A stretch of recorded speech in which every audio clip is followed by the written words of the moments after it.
warahmatullahi wabarakatuh. Kembali lagi di video pembelajaran menghindari akhlak tercela. Selanjutnya, saya akan menyampaikan pengertian dan dalil-dalil tentang perjudian dan pencurian. Yang pertama, pengertian judi. Perjudian adalah permainan di mana pemain bertaruh untuk memilih satu pilihan di antara beberapa pilihan, di mana hanya satu pilihan saja yang benar dan menjadi pemenang. Pemain yang kalah taruhan akan memberikan taruhannya kepada si pemenang. Peraturan dan jumlah taruhan ditentukan sebelum pertandingan dimulai. Judi itu rij, yang berarti busuk, kotor, dan termasuk perbuatan setan. Ia juga sangat berdampak negatif pada semua aspek kehidupan. Contohnya adalah undian di mana peserta harus membeli sepotong tiket yang diberi nomor tiket ini lantas secara acak ditarik dan nomor yang ditarik adalah nomor pemenang. Pemegang tiket dengan nomor pemenang ini berhak atas hadiah tertentu. Nah, selanjutnya dalil yang melarang kita untuk berjudi terdapat dalam Quran surat Al-Maidah ayat 90 yang artinya sesungguhnya minuman atau khamar, arak atau memabukkan, berjudi atau berkurban untuk berhala, dan mengundi nasib dengan panah adalah perbuatan keji, termasuk perbuatan setan.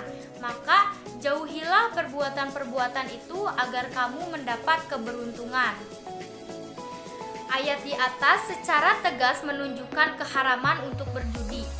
Judi dalam terminologi agama diartikan sebagai suatu transaksi yang dilakukan dua pihak untuk kepemilikan suatu benda atau jasa yang menguntungkan satu pihak dan merugikan pihak lain dengan cara mengaitkan transaksi dengan suatu tindakan atau kejadian tertentu. Mulai dari aspek ideologi, politik, sosial, moral, sampai budaya, bahkan pada gilirannya akan merusak sendi-sendi kehidupan berbangsa dan bernegara. Sebab setiap perbuatan yang melawan perintah Allah Subhanahu wa Ta'ala pasti akan mendatangkan celaka. Ada juga firman Allah dalam Quran surat Al-Maidah ayat 91 yang artinya sesungguhnya setan itu bermaksud bermusuhan dan kebencian di antara kamu lantaran meminum khamar dan berjudi itu dan menghalangi kamu dari mengingat Allah dan sholat, maka berhentilah kamu dari mengerjakan pekerjaan itu. Nah, ayat tersebut menjelaskan judi merupakan perbuatan setan. Maka wajar jika kemudian muncul upaya-upaya untuk mengaburkan makna judi. Sebab salah satu tugas setan terdiri dari jin manusia adalah mengemas sesuatu yang batil atau haram dengan kemasan atau nama-nama yang indah, cantik, dan memiliki daya tarik hingga tampak seakan-akan halal. Selanjutnya, bentuk-bentuk perjudian. Dalam PP nomor 9 tahun 1981 tentang pelaksanaan penertiban perjudian dikategorikan menjadi 3. Yang pertama, perjudian kasino yang terdiri dari roulette, blackjack, baccarat, dan lain sebagainya. Yang kedua, perjudian di tempat keramaian yang terdiri dari lempar pasir atau bulu ayam pada sasaran atau papan yang berputar, lempar gelang, lempar uang, kim, pancingan, menembak sasaran yang tidak berputar, lempar bola, adu ayam, adu sapi, adu kerbau, adu domba atau adu kambing, pacu kuda, dan yang lain sebagainya. Dan yang terakhir, perjudian yang dikaitkan dengan kebiasaan yang terdiri dari adu ayam, adu sapi, adu kerbau, pacu kuda, karapan sapi, adu domba atau adu kambing. Nah, itu merupakan bentuk-bentuk dari perjudian. Selanjutnya, definisi mencuri. Pengertian mencuri menurut bahasa adalah mengambil milik orang lain tanpa izin atau dengan tidak sah. Sedangkan menurut istilah, mencuri adalah perbuatan orang mukallaf, baligh dan berakal. Mengambil harta orang lain secara sembunyi-sembunyi mencapai jumlah 1 nisab dari tempat simpanannya, dan orang yang mengambil itu tidak mempunyai andil kepemilikan terhadap barang yang diambil. Mencuri hukumnya haram karena mengambil harta milik orang lain tanpa seizin pemiliknya dan menggunakan cara memiliki harta dengan cara yang batil atau haram.